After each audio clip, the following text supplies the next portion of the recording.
Salut, c'est Clémentine de l'Imerté. Avant de lancer l'épisode, j'ai envie de te partager quelque chose. Si tu es maman, t'es-tu déjà retrouvée dans cette situation?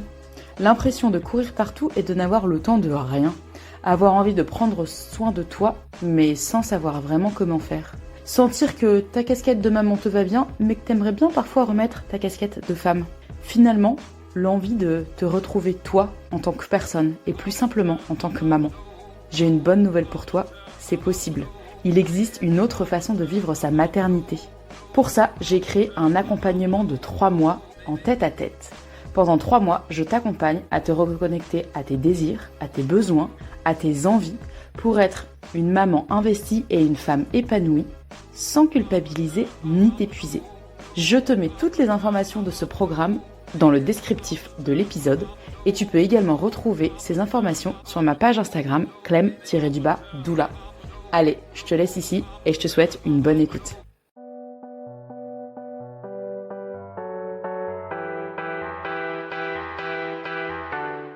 Bienvenue sur mon podcast L'Imerté. Je suis Clémentine Roy, j'accompagne les mères à se remettre au centre de leur vie et à prendre conscience de leur puissance. Les mères sont des badass, des reines du quotidien qui gèrent un foyer, une famille, bien souvent un boulot, une vie sociale et qui le font comme des chefs. Avec L'Imerté, je porte haut et fort la voix des mères sans qui ce monde n'existerait pas. Je souhaite sincèrement que les mères osent s'affirmer, prendre la place centrale qui leur revient dans la société parce qu'elles ont tant à apporter. C'est bien grâce aux mères que le monde existe aujourd'hui. Les épisodes de L'Imerté sont toujours sans filtre, sans tabou et authentiques. Bienvenue dans L'Imerté, le podcast qui fait rayonner la voix des mères. Bienvenue dans l'épisode 47 de L'Imerté. Aujourd'hui, on va parler d'un sujet encore très tabou et pourtant très très important à verbaliser. On va parler du regret maternel. J'en ai déjà parlé dans l'épisode 13 qui est sorti il y a 1 an lorsque j'ai parlé de ma dépression. Et j'ai envie d'en reparler cette fois-ci mais avec une invitée. Avant même d'entrer dans le sujet, je tiens à préciser quelque chose de très important qui est que avec tous les propos qu'on va avoir, parfois c'est mal compris ou mal pris. L'idée n'est pas de heurter qui que ce soit, donc notamment si vous essayez de concevoir un bébé, soyez prévenant avec vous-même et vous n'êtes pas obligé d'écouter cet épisode dès maintenant. Si vous avez envie, évidemment, faites-le, mais faites-le dans les bonnes conditions. Sachant que si vous n'avez pas envie de l'écouter, il y en a 46 autres disponibles, donc il y a le choix. Maintenant que ça c'est dit, eh ben, je suis ravie d'accueillir aujourd'hui Astrid. Astrid est l'autrice du compte Instagram Le Regret Maternel et du livre Le Regret Maternel. Bonjour Astrid. Salut Clémentine. Avant d'entrer dans le vif du sujet, j'ai envie de te le dire de vive voix. Merci d'avoir écrit ton livre, car ça a été une des clés pour me sortir de dépression en 2024. Donc, je suis super touchée de t'avoir aujourd'hui en particulier. Merci beaucoup, ça me fait plaisir. Est-ce que tu peux te présenter en quelques mots? Oui, bien sûr. Donc, je m'appelle Astrid, comme tu l'as dit, 39 ans et demi, presque 40 ans et dans le déni. Je vis à Montréal depuis 17 ans, je suis mariée depuis 10 ans et j'ai un petit garçon qui a eu 7 ans en juin. Ok. Est-ce que tu as toujours eu envie d'être mère avant d'avoir ton fils? C'est la question à 1000 sesterces, comme j'aime l'appeler, parce que c'est sûr qu'aujourd'hui, ma vision des choses, mon cerveau, comment je vois les choses, n'a rien à voir avec avant d'entrer dans la maternité. Donc, je pense que consciemment, oui, j'ai toujours voulu être mère, mais inconsciemment, je pense que je me rendais juste pas compte de ce que ça pouvait impliquer, que je pouvais aussi ne pas être mère et être tout autant épanouie. Donc c'est dur de répondre à cette question parce que j'allais dire, c'est fort ce que je veux dire, c'est pas vraiment ça que je veux dire, mais tu vas comprendre, je pense. J'ai eu un peu un lavage de cerveau dans le sens où déjà ayant Mm. grandi dans une famille très catholique, pratiquante, etc., forcément tu te maries et tu as des enfants parce que c'est un cadeau de Dieu, etc. Donc la question se pose pas. Et comme moi Ouais. j'ai toujours aimé les enfants, j'ai toujours eu quand même un bon contact avec les enfants, j'ai adoré faire du babysitting, enfin bref, il n'y avait pas, il y avait pas de questions en fait qui se posaient par rapport à ça. C'était un peu une évidence. Et puis aussi à l'époque, je pense que je me disais, avoir un enfant, c'est le truc ultime dans une relation de couple. C'est un peu la preuve d'amour avec un grand P. Alors Mm. que tu n'as clairement pas besoin d'avoir des enfants pour prouver ton amour à quelqu'un. Donc voilà. Je sais pas si ça répond à ta question ou... Ouais, si, si, ça répond. Oui, puis les enfants sont quand même pas souvent le ciment du couple, hein. Non, Souvent, ça fait plutôt exactement. exploser les couples que Clairement l'inverse. pas. Mais si, si, je comprends très bien. T'as eu à la fois, enfin, à la fois le pôle éducation et puis le côté de la société qui, de toute façon, si tu es une femme, tu auras des enfants. Donc, C'est ça, exactement. Puis comme j'aimais les enfants, peut-être qu'il y avait aussi une ouais. part de moi aujourd'hui, je suis capable peut-être de plus avoir conscience de ça, mais peut-être là, vraiment inconsciemment, il y avait sûrement une part de moi qui se disait, ben, euh, quand j'aurai un enfant, et non pas si un jour j'ai un enfant, mais quand Mm. j'aurai un enfant, je ferai pas ce que mes parents ont fait avec moi. C'est un peu une revanchard. Mais je pense pas m'être dit que j'aurais un enfant juste pour prouver que je peux faire mieux. Pas du tout. Pas du tout. Ouais, je C'était comprends ce que tu veux dire. c'était bah, une famille, quoi. Puis c'est ça, je pense aussi qu'à l'époque, je me disais, bah, ça sert à rien de se marier avec quelqu'un, si c'est pas pour avoir des enfants, ce qui est complètement Mm. débile. Te marier, ne pas te marier, enfin, peu importe, il y a pas de, finalement, il n'y a pas de schéma Mm. normal, il n'y a pas de schéma obligatoire, il n'y a pas. Tu peux faire famille sans être marié, sans avoir d'enfant, tu peux avoir un animal, enfin bref, il y a plein de définitions du mot famille, puis voilà. Mais à cette Ouais. époque-là, j'avais pas toute cette compréhension que j'ai aujourd'hui, un peu trop tard, et voilà, quand la prise de conscience, ça s'est fait après. Il y a pas très longtemps, je sais plus à qui je disais ça, mais que moi, j'ai deux enfants qui ont 2 et 4 ans. Et j'ai l'impression d'avoir choisi d'être mère l'année dernière. Ah ouais, ok, ouais, ouais, je comprends. Ou Euh, choisi ou accepter ce rôle? les deux, mais je pense qu'aujourd'hui, j'ai choisi de l'être, mais je suis contente de l'être. Ok, Alors que, d'accord. Ok, ok, je bon, comprends. il en aura fallu deux, mais c'est comme ça. Qu'est-ce que, du coup, donc t'as eu j'allais dire ce désir d'enfant, même si du coup, c'est pas forcément un Bah, désir. c'était un désir à deux, en fait, parce que mon Ouais, ouais. mari aussi se projetait dans une vie de famille. Lui, il en aurait voulu plus que un. Je pense que deux, ça aurait été le chiffre idéal. Ouais, Il a grandi dans une famille nombreuse, c'est le seul garçon, c'est l'aîné, et il a cinq sœurs, alors de deux unions, mais quand même. ouais. Et il s'entend très bien avec ses sœurs. C'est vrai que quand on les voit ensemble, c'est fluide, ça fait plaisir à voir. Donc je comprends que lui, il est peut-être voulu se projeter en se disant, bah moi j'ai adoré ça, donc je veux que mon enfant ou mes enfants aient cette même relation. Et là encore, tu peux pas savoir comment tes frères et sœurs vont s'entendre. Je veux dire, je m'entends bien avec mon frère et ma sœur, mais ça n'a rien à voir avec mon mari et ses sœurs. C'est pas, Ouais, c'est beau. Je dirais qu'avec mon frère et ma sœur, c'est plus cordial. On a j'ai une plus grande proximité avec ma sœur, je pense, qu'avec mon frère, mais c'est relativement récent tout ça. ouais, ouais, je comprends. Et la Oui, distance, je pense que la distance, elle était volontaire aussi de ma part je veux dire, j'ai quitté la France pour plein de raisons, mais je pense que j'ai eu besoin de m'envoler un peu et de me libérer de ce carcan-là familial dans lequel je me sentais pas vraiment à ma place, en fait. la grossesse pour ton fils se passe Super bien. bien. Je veux dire, Se si passe c'était à bien. refaire, je referais tout pareil. Honnêtement, grossesse, quelques petits désagréments, mais rien qui soit inconfortable sur le long terme, quoi. Ouais. J'ai même pas eu vraiment de nausées, et heureusement, parce que je suis hémétophobe, c'est-à-dire j'ai vraiment une phobie de vomir, mais terrible. Je Ok. pourrais pleurer comme un bébé.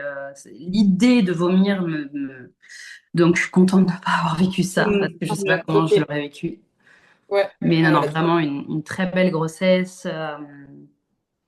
Je sais que c'est stupide ce que je veux dire, mais je le dis quand même parce qu'à l'époque, je me projetais comme ça. Je me disais, tu sais, j'ai pas pris 25 millions de kilos supplémentaires, j'ai dû prendre 12 ou 13 kilos. Donc je me disais, j'angoissais pas à l'idée de, entre guillemets, retrouver mon poids d'avant, même si Ouais. c'est que c'est complexe comme sujet parce qu'évidemment, il y a un avant et un après la maternité, enfin la grossesse.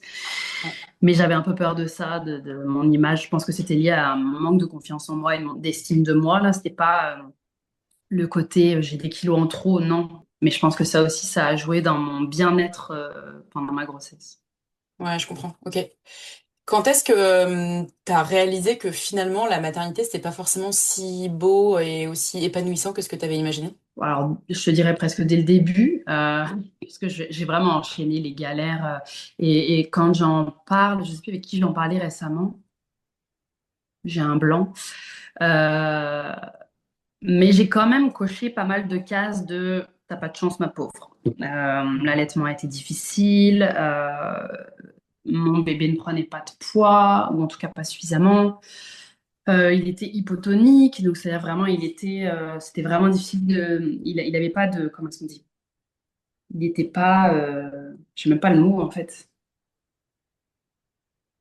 J'ai mots rigides en tête, pas du tout, mais bref, en tout cas, si je le mettais sur le ventre, il n'arrivait pas à tenir sa tête, même à 3 mois. Enfin, Ouais, il était pas tonique, quoi. non, Il voilà, est pas... exactement. Il n'était pas tonique, c'est vraiment le mot. Voilà, hypotonique, voilà. Et ouais, l'allaitement était compliqué, comme je disais. C'est ça, on s'est retrouvés à l'hôpital. Mon fils avait quoi, 3 mois et demi peut-être, parce que c'est ça, il était très très bas dans les courbes, beaucoup trop bas en fait, ça devenait très Ok. problématique. Je pense à 3 mois et demi, il pesait comme même pas 5,5 kg, quelque chose comme ça. Ah ouais, ok. Il grandissait, mais il ne prenait pas de poids. Et donc l'hospitalisation, je pense que c'est de là qu'est partie ma dépression. Mais je pourrais jamais le dire avec certitude, mais ça a été très traumatisant pour moi. Je pense que je me sentais coupable en fait de ce qui arrivait à mon enfant, même si allaitement, formule, ça aurait été le même problème. Il était intolérant à la protéine de lait de vache. Donc même si je lui ai donné du lait en poudre, le problème aurait été le même en fait. Mais bon, ça sur le moment, évidemment, j'avais pas cet esprit critique-là. Donc ouais, ça fait une semaine quasiment complète à l'hôpital. Mon mari, je me souviens la première nuit, on voulait pas se laisser en fait. Je pense qu'on était un peu stressés tous. Et on avait un pauvre lit, une place, tout sauf confortable, et on a dormi tête bêche là-dedans. Je me suis vite rendu compte que ça allait pas fonctionner. Ben, déjà que notre sommeil était pas terrible. Moi, les médecins me demandaient de mettre un réveil tous les 3 heures pour allaiter mon fils, qui dort ou pas, il fallait que je le réveille, enfin peu importe, et complémenter après avec un biberon artificiel. Mm. Euh, donc c'était éreintant parce que bah, on le sait ce que c'est quand on a un jeune enfant, les réveils la nuit, etc. Mais imagine, tu dors bien, ton bébé dort bien, puis c'est ton réveil qui te réveille pour que Mm. tu allaites et que bref, c'était l'enfer. C'était l'enfer. Je pense que mon mari a pris un peu de... Par-ci, par-là, il prenait des après-midi, ou en tout cas, il venait quand même me voir, sinon il venait juste après le travail. Mais je sais que lui aussi, ça a été dur parce que bah, le soir, il revenait à la maison, il n'y avait pas de bébé dans le lit du bébé, il n'y avait pas sa femme à côté de lui. Et je pense qu'il y avait un stress quand même Mm. et un sentiment pas de désespoir, peut-être de désespoir, mais c'est quoi le mot? Et là, mon cerveau aujourd'hui, Non. Ouais, j'allais dire d'impuissance presque. d'impuissance, merci, c'est ça, d'impuissance parce Ouais. que bah, il pouvait rien faire de plus, le pauvre. C'était pas, si on nous avait dit bah laisse tomber l'allaitement, il faut juste le réveiller toutes les 3 heures et lui donner un biberon, bah, je serais peut-être venue me reposer 24 heures chez moi, quoi. Mais c'était pas Mm. le cas. Après, le, Ouais. le personnel a été incroyable, on a été très bien encadrés, on était quand même dans un hôpital pour enfants à Montréal, Sainte-Justine, Mm. s'il y a des Québécois et Québécoises qui écoutent, et qui est remarquable, mais vraiment, ça a été très, très douloureux pour moi parce que ben Mm. voilà, j'ai l'impression que ma grossesse avait été magnifique, mon accouchement s'était passé presque parfaitement. Et là, je me retrouvais dans une réalité où je pouvais pas juste dire oh, je démissionne là, ciao, bye, ça me tente plus. Tu peux pas, et puis en même temps, tu vois ton bébé qui est si vulnérable, qui est si mal. Il y a vraiment cette ambivalence de je voudrais partir en courant et en même temps, mon Dieu, qu'est-ce que je peux faire pour l'aider, pauvre chaton, quoi. Et ça, ouais, ça a été compliqué. Et sachant que moi, j'ai pris 1 an en tout de congé maternité plus parental, j'ai eu un sentiment de solitude affreux. On a eu un peu de visite de la famille, mais 2 semaines par-ci, par-là, c'était rien. Nos amis très proches, soit ils n'étaient pas parents, soit ils étaient eux-mêmes avec des jeunes enfants, donc compliqué. Quoique, il y en a quand même qui étaient soutenants, qui m'amenaient des petits plats chauds, etc. Enfin, tu vois, la compréhension de quand on est parent, Ouais. de quoi on a vraiment besoin versus qu'est-ce qu'on peut faire, parvenir prendre le bébé pour le bercer, pas grand-chose, Mm. mais ouais, je me suis sentie terriblement seule et et incomprise aussi, je pense. Parce que c'est vrai que les phrases très clichés de quoi tu te plains, t'as tout pour être heureuse, t'as eu ton fils relativement rapidement, t'as pas eu de problème, tout est beau. Ouais, mais là, la santé mentale, elle est en train de se péter la figure, quoi. Mm. C'est pas. Je pense qu'il y a des gens qui comprennent pas ça. Et puis, je rebondis sur ce que tu disais tout à l'heure en intro. C'est sûr qu'il y a sûrement des parents qui doivent se dire, mais d'où elle regrette, elle au moins elle a un enfant. Et je comprends complètement. Et vraiment, je suis de tout cœur avec ces parents qui essayent, qui ont, que ce soit des problèmes d'infertilité, des fausses couches, etc. Je suis de tout cœur avec eux et elles. Mais si demain je vous dis, bah, finalement, je ne regrette plus, ça va pas changer en fait votre situation, malheureusement. J'aimerais dire, ah ben en fait, c'est la phrase magique. Si personne ne regrette, tout le monde arrive à avoir des enfants. C'est pas comme ça que ça marche. Et chaque parcours est unique, chaque parcours est différent. Et, euh, et c'est pas tant mon enfant je mets des gros guillemets, problème. Mm. Lui, il a rien demandé. Je veux dire, c'est un enfant. C'est moi le problème, en fait. C'est le choix que j'ai fait que je m'en veux. Je m'en veux d'avoir fait ce choix.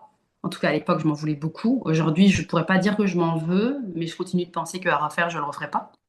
Ouais. Même si j'aime Est-ce mon fils d'un amour inconditionnel et que si demain il lui arrive un truc, je pense que ma vie est terminée. Enfin, c'est pas, c'est pas, c'est tellement compliqué en fait pour les gens de comprendre. Moi, c'est clair dans ma tête parce que j'en parle depuis presque 5 ans, donc forcément, c'est clair. Mais je sais même plus comment l'expliquer aujourd'hui. On va dire que la meilleure image que je pourrais donner, c'est imaginons demain, je commence une nouvelle vie. Dans cette vie-là, je n'ai pas d'enfant. Je choisis de ne pas en avoir. Parce que les gens ont que... du mal et je comprends cette incompréhension. Les gens ont du mal à se dire, mais t'aimes ton enfant, mais tu préférais qu'il soit pas là. C'est pas je préférais qu'il soit pas là. C'est je préférais ne pas avoir fait ce choix. Parce que si j'avais pas fait ce choix, jamais j'aurais connu mon enfant. Enfin, je veux dire, il n'y a Ouais. pas, à l'époque, il n'y a pas cette connaissance de ce que va être ma maternité, puisqu'il n'y a pas ce choix.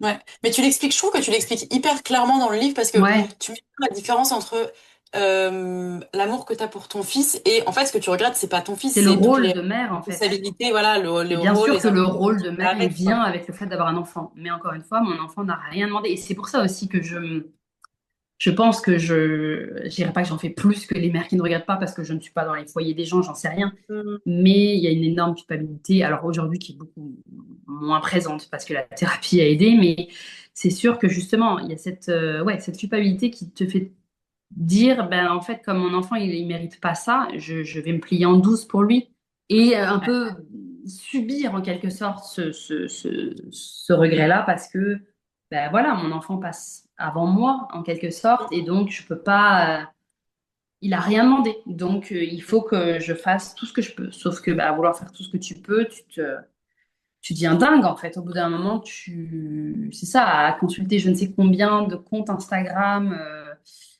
Avec certains très problématiques, mais sur le moment, tu comprends pas, tu as juste des œillères. Là, je ne citerai aucun compte, mais des comptes de parentalité bienveillante dogmatique, en fait. Mm. Parce qu'encore une fois, la parentalité bienveillante, bien sûr que c'est ce vers quoi tout le monde devrait tendre, mais Ouais. on sait que la vie est plus complexe que ça, et on a des enfants plus ou moins complexes, des personnalités, des caractères, des vécus qui font que on fait de notre mieux et je suis totalement pour la parentalité bienveillante, positive, etc.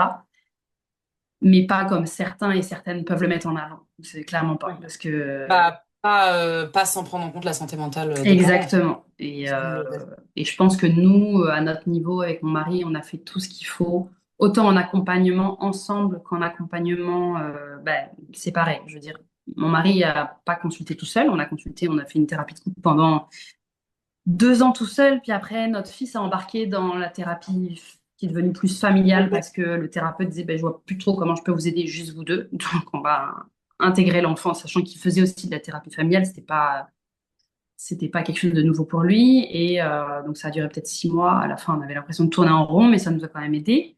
On a Ouais. eu un accompagnement avec une psychoéducatrice, alors je sais pas l'équivalent en France, mais bref, qui nous aide à la maison, bah, en tout cas, qui nous donne des clés par rapport à plein de choses sur le quotidien, les routines, etc., pour que notre fils, comment dire, s'adapte au mieux et que nous aussi on s'adapte à lui. Enfin, rester un tout parce qu'à un moment donné, on n'arrivait plus à savoir, ok, est-ce qu'on est trop laxiste, est-ce qu'on est trop strict? Il est où le juste milieu? Et c'était très compliqué. On a un enfant qui a la tête dure et voilà. Et c'est sûr qu'aujourd'hui, on arrive beaucoup mieux à gérer tout ça parce qu'on a eu l'accompagnement nécessaire. Récemment, notre fils a été diagnostiqué d'un TDAH en décembre, ce qui a répondu à un bon nombre de questions, de se dire oui, ok, on avait travaillé énormément de choses avant de se rendre là. Je veux dire, ça Mm. faisait. Je pense que quand j'avais contacté cette clinique, mon fils avait 3 ans. Je me doutais Ah bien ouais. qu'à 3 ans, c'est trop tôt et que il faut travailler sur d'autres choses avant pour voir si c'est pas juste nous qui, j'allais dire, sommes pas doués et on aurait accepté de pas être doués et tant qu'on a quelqu'un qui peut nous aider à faire qu'il y ait une harmonie et que tout le monde aille bien. Moi, j'étais tout à fait ouverte à la critique et à plein de choses. Mais malgré toute cette aide, la psychoéducatrice, l'aide a duré quand même pendant 2 ans aussi. Elle venait régulièrement à la maison. Mais à l'école aussi, il y avait des choses. Enfin bref, on a tous travaillé ensemble, à la crèche à l'époque.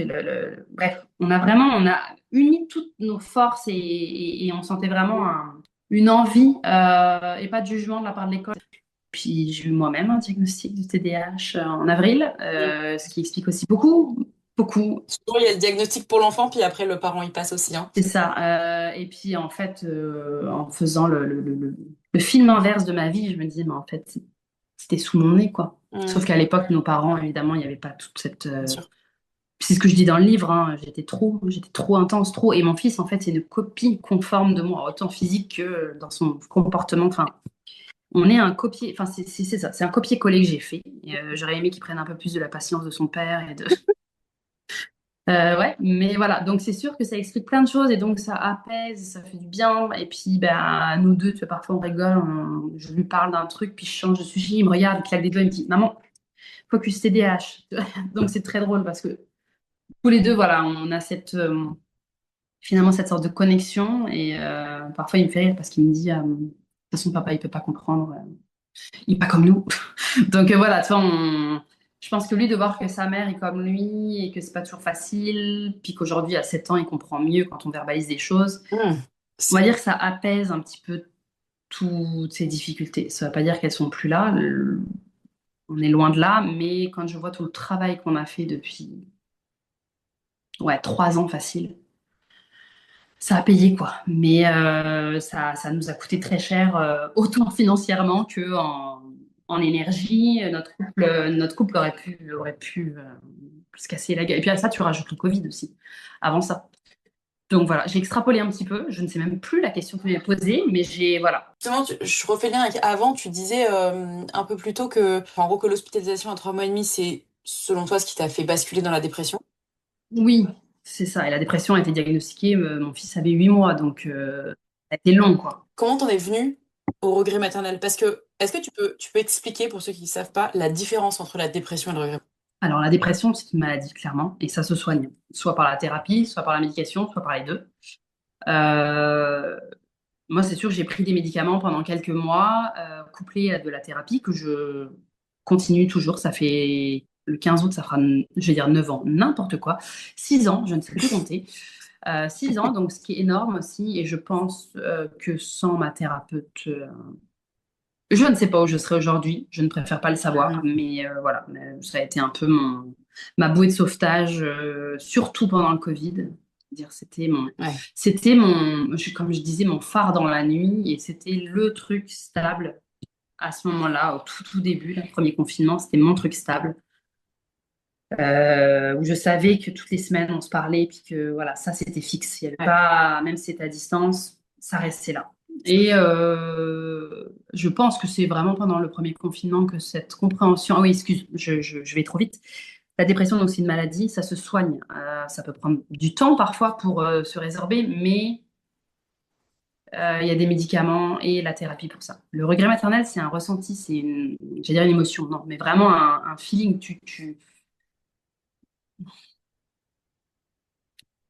C'est pas une maladie, ça pourrait s'atténuer, s'améliorer, voire disparaître avec la thérapie, avec un travail sur soi de plein de choses qui n'ont pas été réglées.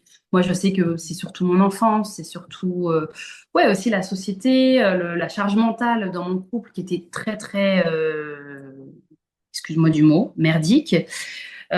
Aujourd'hui, ça va beaucoup mieux, la charge mentale. Même mon conjoint s'occupe presque, bah, s'occupe. Ouais, si, il s'occupe presque plus de mon fils que moi, mais on s'entend que la charge mentale ne sait pas s'occuper d'eux, c'est penser à, Ouais. mais aujourd'hui, je suis beaucoup plus à l'aise de me dire, ah ben tiens, ce soir je vais au ciné, ce soir je retrouve un pote ou une pote, on va voir un spectacle d'humour, sans me dire, il faut que je prépare la bouffe. Non, non, non, mon mari, je lui fais une confiance aveugle, il prend sa part plus qu'assez, tout à fait normalement, mais ça n'a pas été un long fleuve tranquille pour qu'on arrive là. Et il y a Ouais. eu beaucoup de disputes, beaucoup d'incompréhensions. Et je pense qu'aujourd'hui, tu lui poserais la question de est-ce que tu trouves que tu as évolué, toi, ces dernières années au niveau de la charge mentale et tout? Je pense qu'il te dirait que bah, pas tant que ça. Enfin, je veux dire, ça a toujours été plus ou moins pareil. Ce qui n'est pas vrai, clairement pas. Mais en bout de ligne, c'est très bien qu'il ait évolué, qu'il ait Ouais. compris. Alors, je pense aussi, encore une fois, que la thérapie de couple a aidé à cette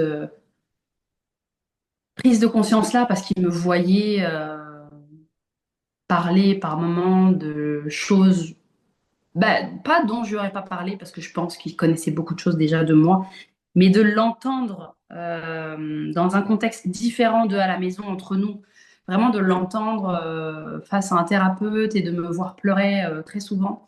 Je pense que ça a fait un petit chemin dans sa tête aussi. Pas qu'avant il s'en Mm. foutait, mais je pense qu'il prenait pas conscience de l'impact que ça pouvait avoir sur Ouais. moi, cette semi-non-implication, parce que les phrases, et je pense qu'on est Ouais. très nombreuses, hein, les mères, à avoir entendu, alors je parle toujours de couple hétérosexuel puisque c'est ma réalité, nos conjoints nous dire en rentrant le soir du travail, quand tu demandes simplement qu'ils prennent un peu le relais, ouais, moi j'ai travaillé aujourd'hui.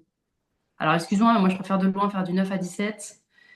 Mm. Travailler, être pris dans des dossiers et dans du rush que Mm. d'être à la maison et épuisé à juste même plus savoir ce que tu dois faire et essayer juste déjà de te nourrir convenablement, t'occuper de ton enfant, C'est t'assurer ça. qu'il dort, enfin bref.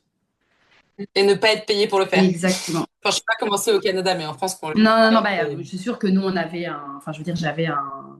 Je sais plus combien c'était, mais en tout cas, mon congé parental, c'était 50% de mon salaire. Donc, autant Ouais. dire pas grand-chose. J'avais pas non plus un salaire incroyable. Enfin, Ouais. j'avais un salaire correct, je veux dire, mais 50%, Oui, ça va. voilà. Ça coupe quand même. Et j'aurais eu envie de dire à mon mari, bah, écoute, toi, ton salaire que tu gagnes, tu me donnes.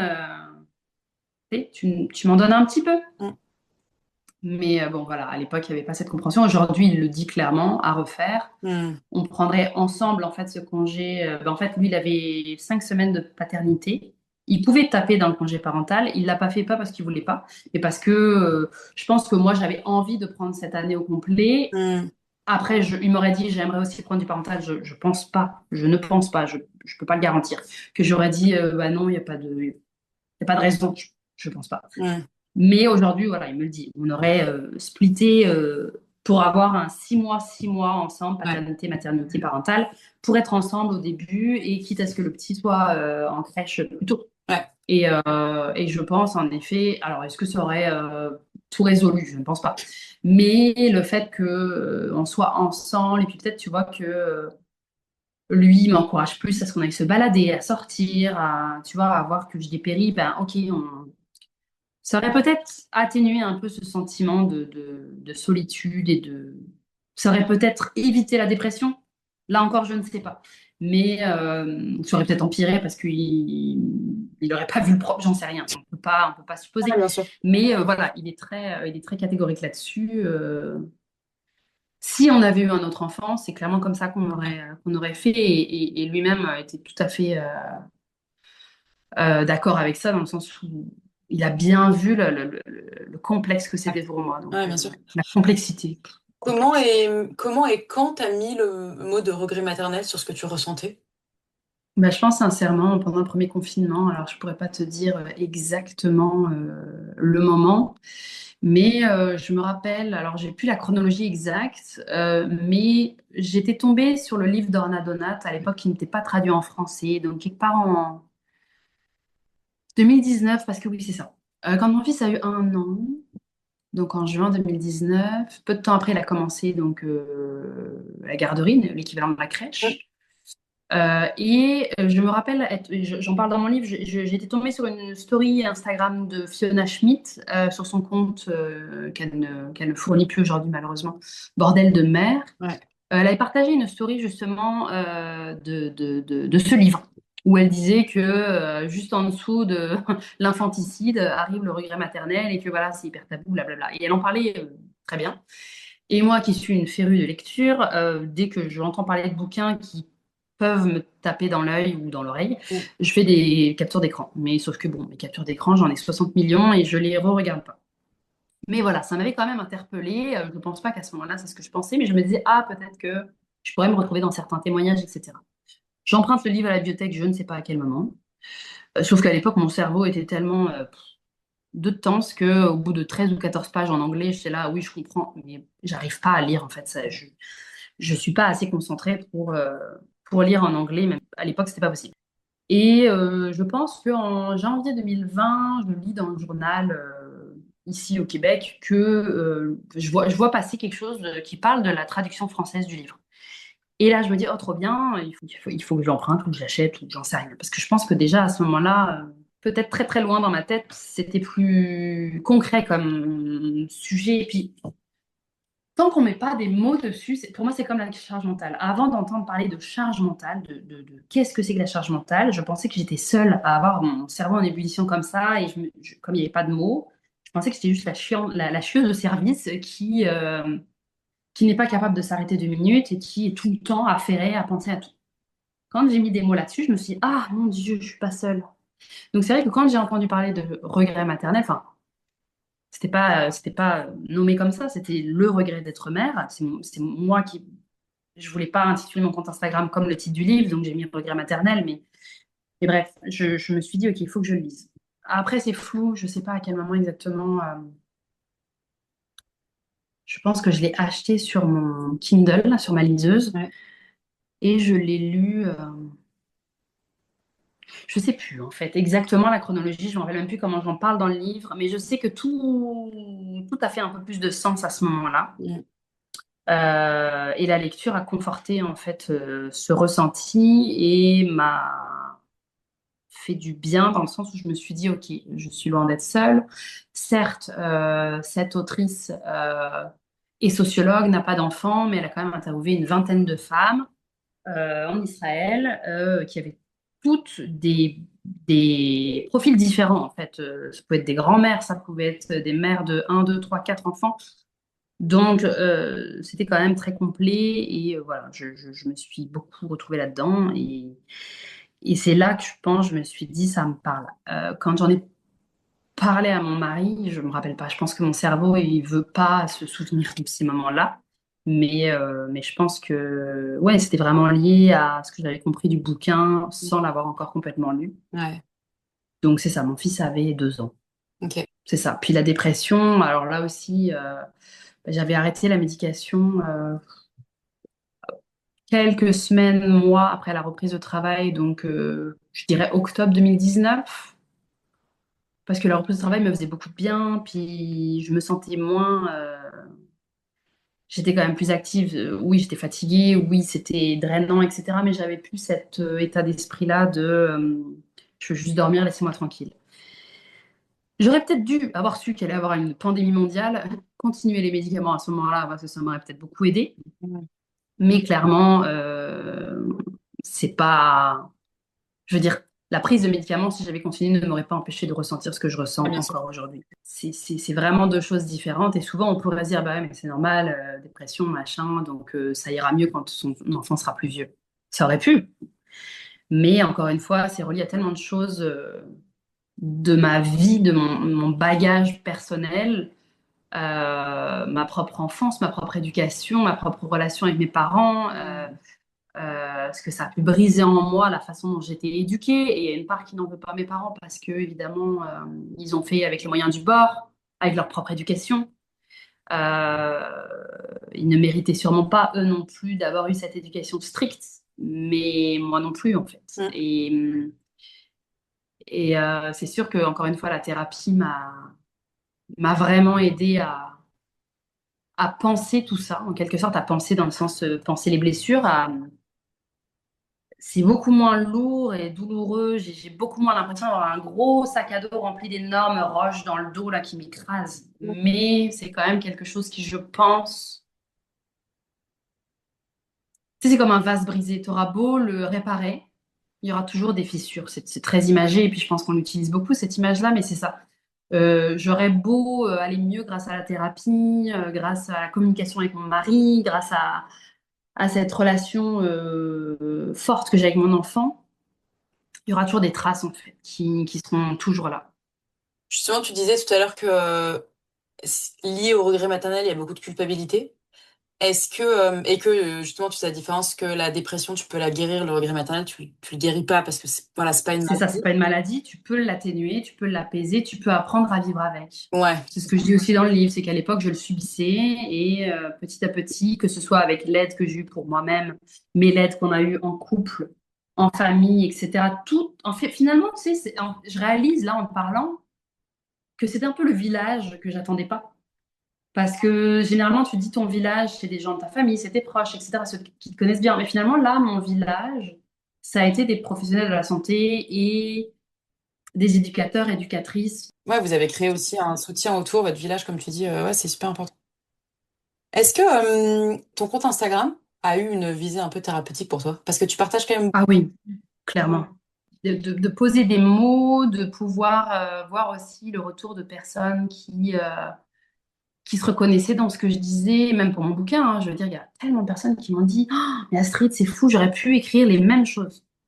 Donc je me suis dit, ok, là aussi, je ne l'ai pas inventé, j'ai pas. De toute façon, je parle de mon vécu, je parle de ma réalité.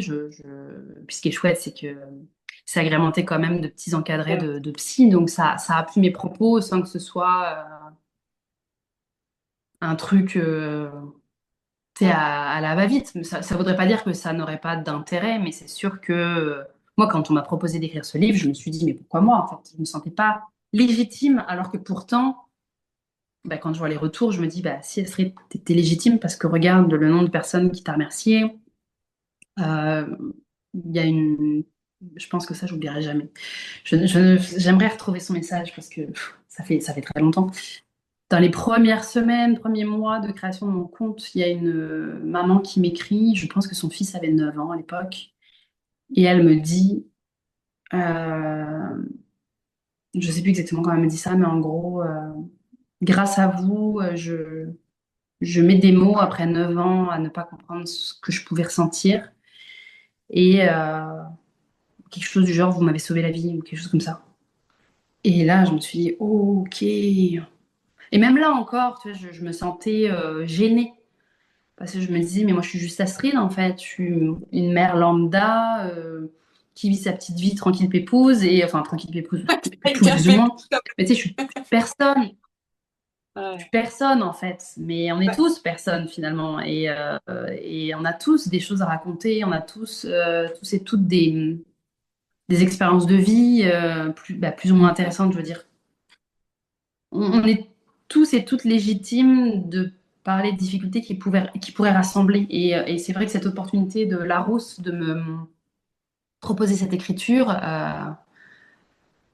si il y a 5 ans, on m'avait dit, Astrid, la plus grosse maison d'édition en France va toquer à ta porte virtuellement pour te proposer un bouquin, j'aurais Hmm. éclaté de rire, quoi. Déjà, j'aurais dit, pour parler de quoi? Quand, comment, où?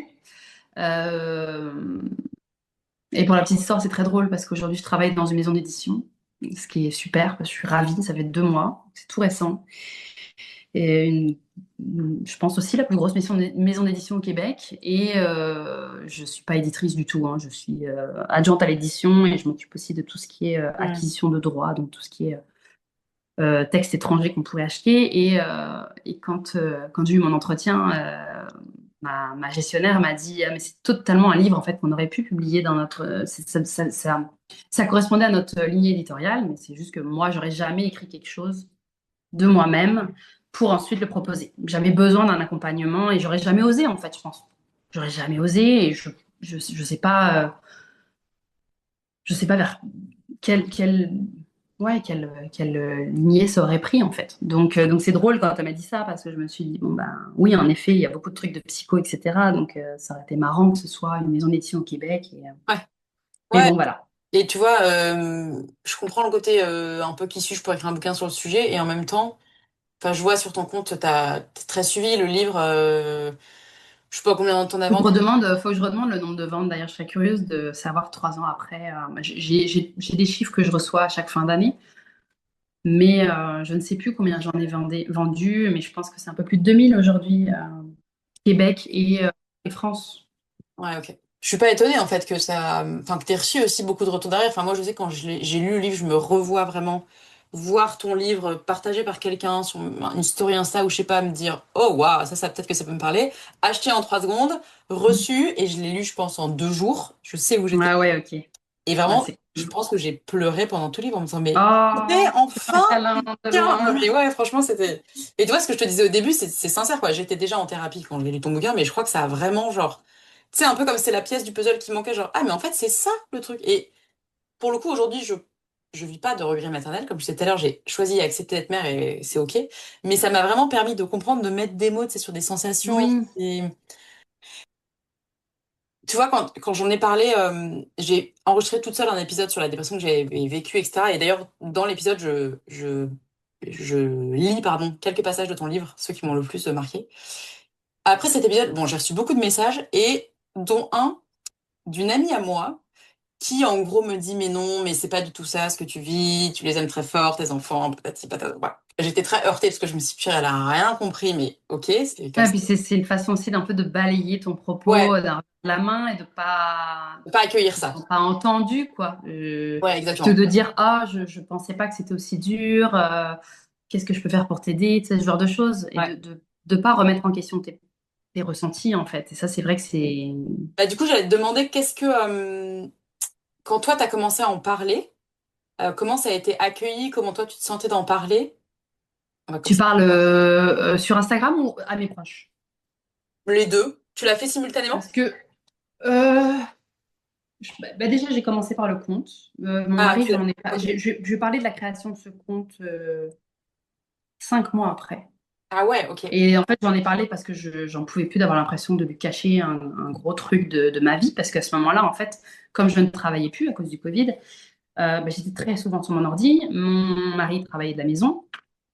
Et il me voyait tout le temps sur mon ordi. Bon, il me demandait pas qu'est-ce que tu fais, mais je me suis dit, je suis peut-être 6 7 heures sur l'ordi ou sur mon téléphone parce que je consulte, je lis.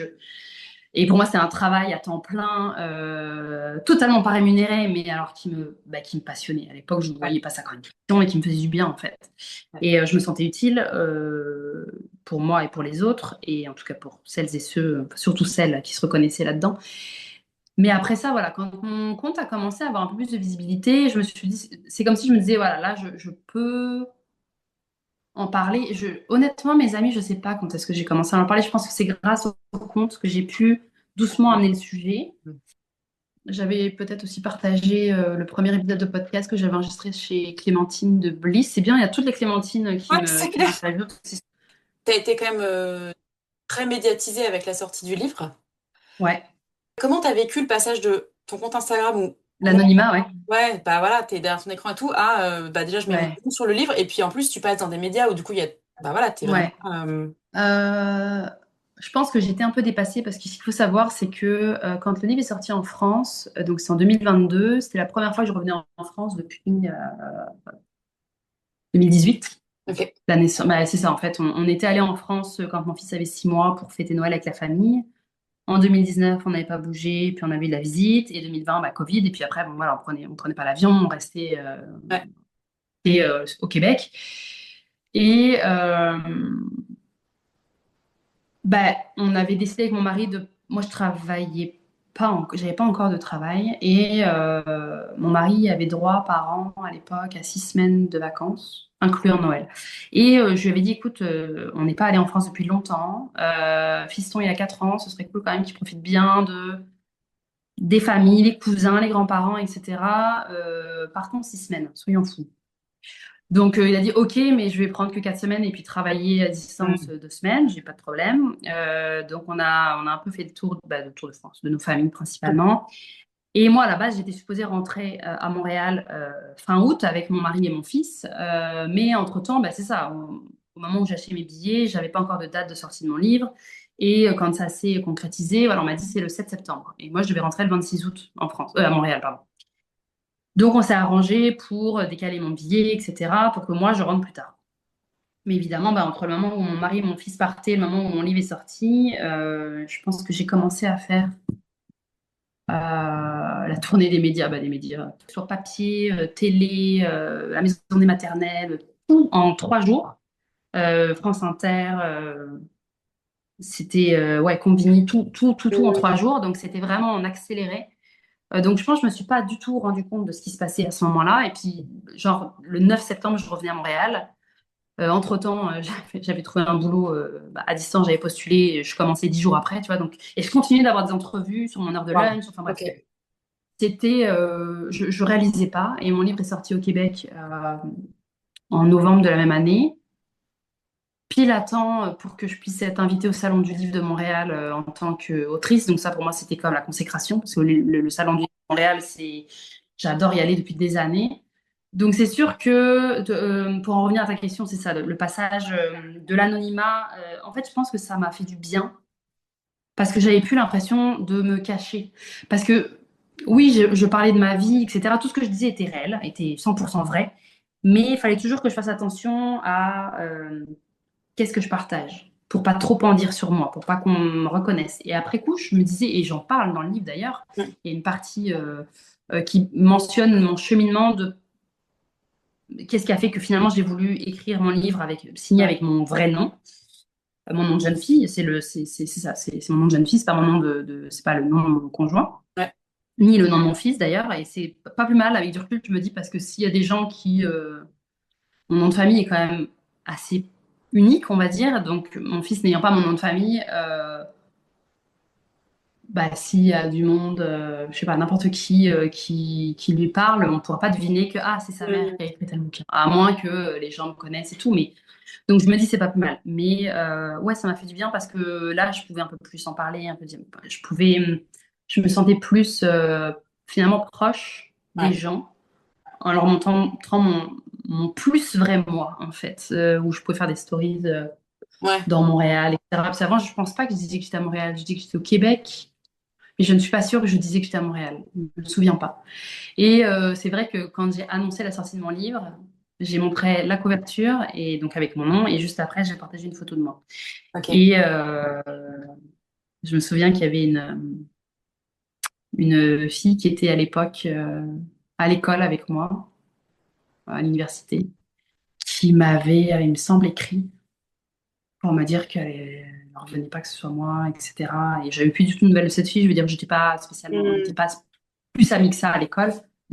Mais j'avais trouvé ça le fun qu'on puisse discuter un petit peu et parler de sa réalité, etc. Et puis, je l'avais remercié pour son soutien, etc. Mais ouais, parce que je pense que c'est ça qui me faisait peur quand j'étais anonyme, c'était qu'on reconnaisse ma voix Ah ouais. dans les enregistrements. Ouais. Finalement, il n'y a Et, jamais personne qui m'a dit, je t'ai entendu, je t'ai reconnu. et pourtant, enfin, je trouve que le fait de passer l'anonymat à... Pas Oui, l'anonymat, pas le à la mot, lumière. à la lumière, voilà, exactement. Ça participe aussi grandement, je trouve, à lever le tabou sur le sujet, quoi. Ouais, parce que je pense aussi que c'est ce que je me disais. Euh, il y avait une part de moi qui... Comment dire? J'étais anonyme sur les réseaux, mais j'étais très claire sur le fait que autour de moi, les gens, j'en avais parlé aux gens. Oui. C'était pas un secret que je gardais juste pour moi et ma communauté. En Mm. fait, mais je pense que il y a une part de moi qui a dû se dire aussi, si ça peut donner un coup de pouce supplémentaire aux mères qui souffrent de ça et qui se sentent seules, que je m'expose. Alors pas dans le sens où regardez-moi, mais vraiment que, parce qu'on m'a dit, beaucoup de monde m'a dit, waouh, t'as du courage et tout.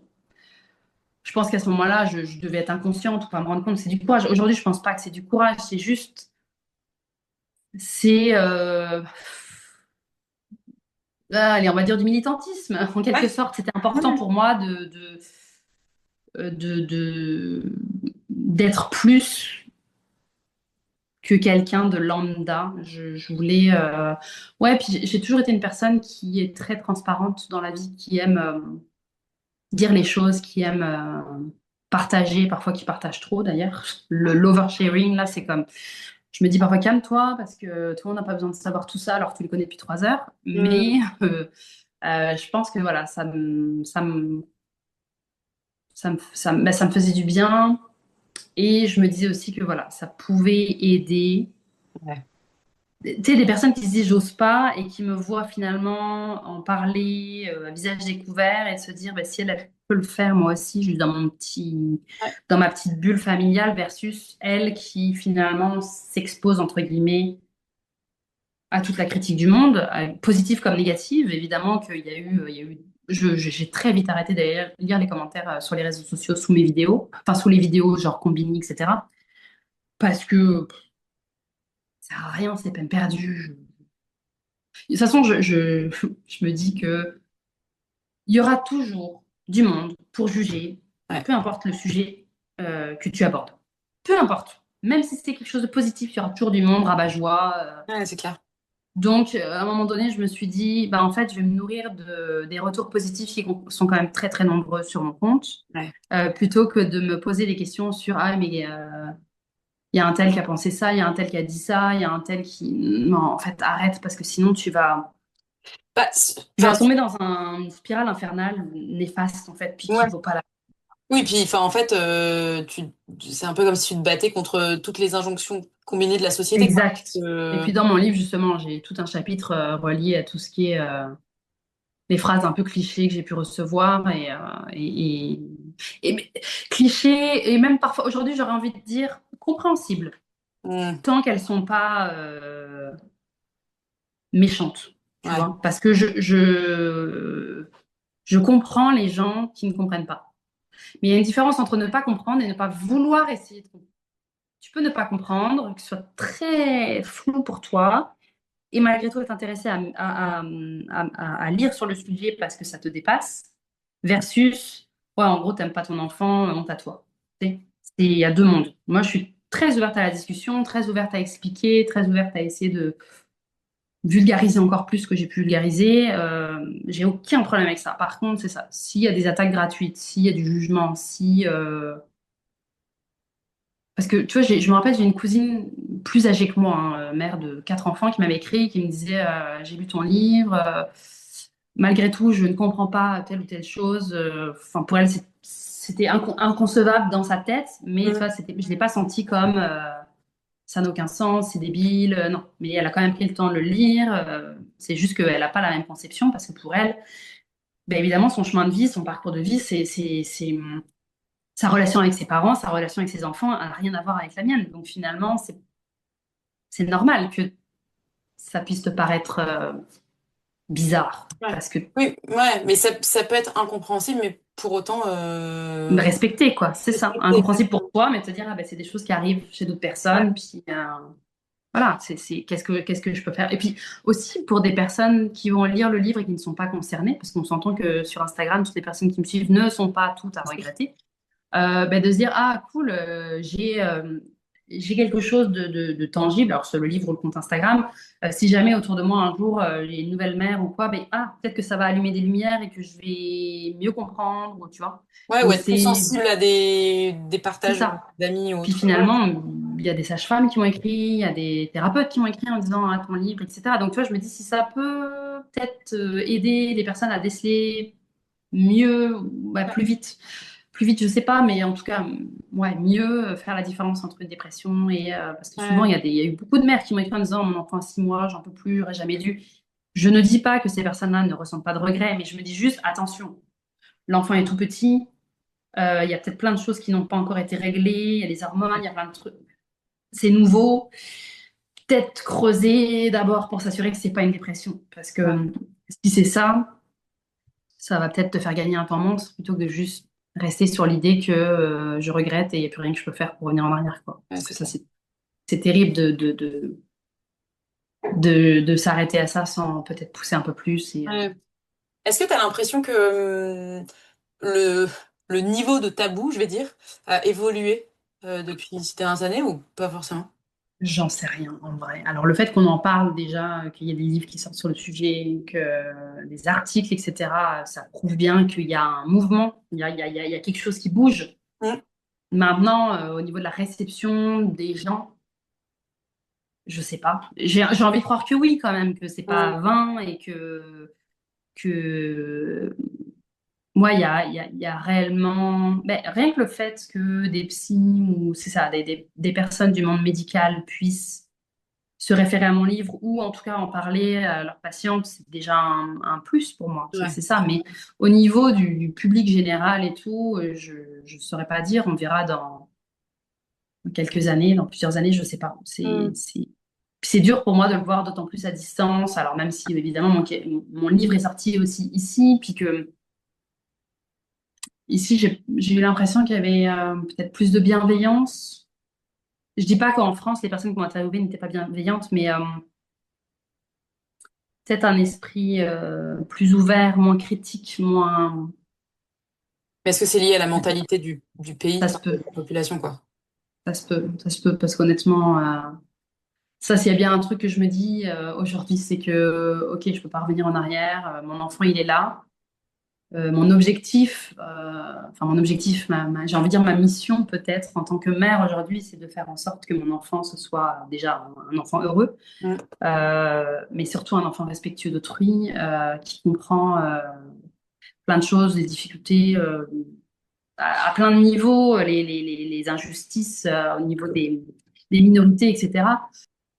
Et je pense en effet qu'au Québec, pour ça, il y a une ouverture qui est peut-être pas la même en France. Là encore, je me mets des pincettes parce que je ne suis plus en France, donc je suis pas. Mais j'en vois du monde qui est en France et qui parle de tout ça. Donc je me dis, bon, quand j'entends mon fils par moment dire, ah, mais ça c'est injuste ou ça ne devrait pas arriver, mais pourquoi telle personne? Je me dis, ok, déjà. Je Le pense job que est fait. ça ne veut pas dire qu'il va pas avoir des mauvaises fréquentations, qu'il va pas virer à 180 et partir dans une autre direction. Ça, j'ai pas le contrôle là-dessus, malheureusement. Mm. Mais au moins de lui apporter le maximum dans la tolérance, le respect d'autrui. Et donc oui, j'ai dérivé un petit peu par rapport au fait Mais que ça l'ouverture me d'esprit permet. au Québec est sûrement. Je suis contente en fait d'élever mon fils ici parce que je Ouais. me dis que. Puis bon, on s'entend, Montréal est une ville multiculturelle. Dans la représentation, que ce soit familiale, etc. Enfin, tu sais, c'est pas comme nous, enfants, enfin, je sais pas quel âge t'as, mais en tout cas, moi, à l'école, quand j'étais petite, en primaire, des enfants de couleur, il y en avait pas. En plus, j'étais dans un petit village de 1000 habitants, des personnes de pays différents, de religions différentes. Il Il n'y y en avait avait pas pas. ça, Ouais, hein. ouais. Soit les gens étaient athées ou catholiques, tu sais, donc là, mon fils, pour lui, Il y en a. il n'y a pas de question qui se pose, en fait, c'est normal. Puis Ouais, voilà, bien sûr. je me dis, c'est ultra important parce que c'est ça qui fait que on vivra peut-être dans un monde meilleur. Est-ce qu'on sera témoin de ça? Je ne sais pas. Mais en tout cas, C'est important ce que tu dis, parce que je trouve que ça reboucle avec ce que tu disais plutôt de un peu la double peine que tu as pu vivre avec le regret maternel de tu ressens ce sentiment que t'as pas choisi. Et en mhm. plus, parce que tu ressens ça, bah tu vas, Bah, entre un peu guillemets, faire le double m'auto-flageller, effort. et ouais, Ouais, et tu vas faire le double effort pour t'occuper encore mieux exact. de ton fils. Et Ouais, ouais, tout à fait. comment tu... Bon, du coup, t'as parlé beaucoup de la thérapie, de comment ça t'avait aidé à Ouais. déconstruire un peu tout ça. Quel conseil tu donnerais à une femme qui écoute là et qui se retrouve dans tes propos Bah, pour ouais. vivre avec ça, quoi? Alors déjà, c'est sûr que cette personne sache qu'elle est loin d'être seule, la preuve. Ouais. Euh, de surtout pas garder ça pour soi, d'en parler à n'importe qui de confiance, hein, Mm. peu importe le genre, là. C'est sûr que je dis pas que des hommes pourraient moins comprendre, mais n'importe qui aurait une écoute attentive, même si la Ouais. personne ne sait pas comment aider plus, mais au moins d'avoir quelqu'un qui t'entend Ouais. et qui respecte ce que tu dis. Après, c'est sûr que pour moi, la thérapie a été salvatrice. Maintenant, je sais que c'est un budget, que malheureusement, tout le monde n'a pas la possibilité de consulter parce que c'est des frais, parce que, etc. Mais s'il y a ne serait-ce que de faire la démarche, je sais pas, je me rends pas compte, mais déjà peut-être d'aller dans une PMI ou d'aller, je sais qu'il y a aussi le compte Association Maman Blues, Oui. que je réfère d'ailleurs dans mon bouquin, et sur Instagram, le compte Instagram Association Maman Blues est génial pour discuter justement de plein de choses et peut-être même avoir des pistes de thérapeutes qui pourraient être dans la région pour aider, etc. Donc, au moins de peut-être faire un premier pas, même si oui, c'est coûteux, mais de se dire, OK, je vois ce qui peut être fait pour moi, même si c'est qu'une fois par mois. En tout cas, je sais que c'est très difficile de conseiller parce qu'encore une fois, toute personne, enfin, chaque personne a une réalité financière ou même familiale complexe qui fait que tout n'est pas aussi facile que ça. Il y a aussi, depuis un an peut-être maintenant, il y a un compte Instagram qui s'appelle Parentalité et Regrets, qui est tenu par, je ne veux pas dire de bêtises, mais l'une des deux est psychologue. Et elles organisent des sessions, c'est gratuit, de groupe. Alors, j'ai plus les modalités en tête, mais on n'est pas obligé d'avoir sa caméra. Je pense qu'on peut vraiment être anonyme. Et c'est vraiment des échanges, c'est des cohortes. Ça va durer quelques semaines, je sais plus. Et c'est gratuit. Je pense qu'il y a petite vérification avant d'être Ouais. intégré, juste pour être sûr que c'est pas un troll ou n'importe Ouais, quoi, bien tu sûr. vois. Mais voilà. Et Ok. donc, c'est ça, le compte, c'est Parentalité et Regrets. Et les personnes peuvent les contacter par message pour en savoir plus. Parce que ça peut aussi aider. Justement, si Ouais. financièrement c'est compliqué, ben, il y a ça qui peut.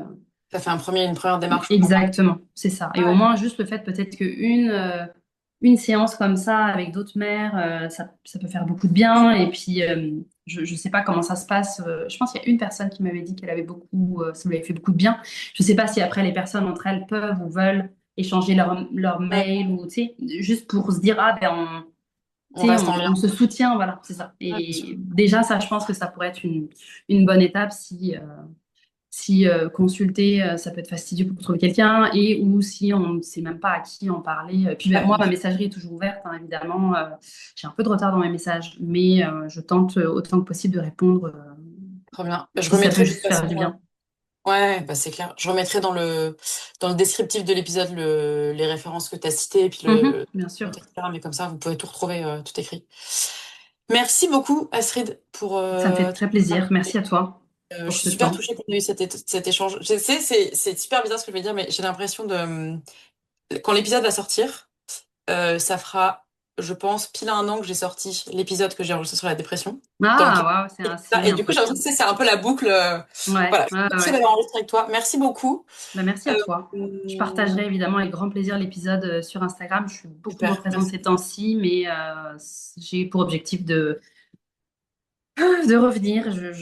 Il faut que je trouve le temps. Il faut que je me pose, Ouais, mais je veux dire, je consulte. Je suis dans l'ombre, mais je trop regarde. bien. Donc, Mais en tout cas, c'est tout ça. est sur ta page Instagram. Il y a plein de, enfin voilà, c'est pour ceux et celles, surtout celles qui découvriraient le compte d'Astrid, vous pouvez y aller. Il y a plein de contenu dessus et c'est riche de, enfin voilà, il y a plein de choses à lire qui sont très intéressantes. Donc merci beaucoup Astrid, Merci à toi.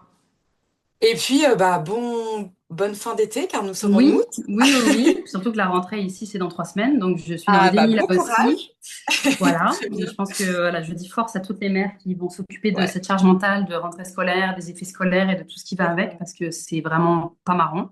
Ouais. Mais Il y on est aura un ensemble. épisode. Il y aura un épisode à venir sur la charge mentale, justement, qui est un sujet complexe et Tout à fait. intense. En Merci effet. beaucoup, Astrid. Ça me fait plaisir, Clémentine. À bientôt. Bonne journée. À bientôt. Cet épisode est déjà fini. S'il t'a plu, n'hésite pas à mettre 5 étoiles au podcast et à t'abonner, quelle que soit la plateforme d'écoute sur laquelle tu es, puisque plus il y a d'avis, d'étoiles et de personnes abonnées, plus le podcast est visible. Et plus il est visible, plus les parents entendent des histoires qui leur ressemblent, et plus les parents entendent ces histoires, moins il y aura de tabous sur la parentalité et en particulier sur la maternité. Alors merci de faire voyager ce podcast pour toi, pour moi et pour tous les parents.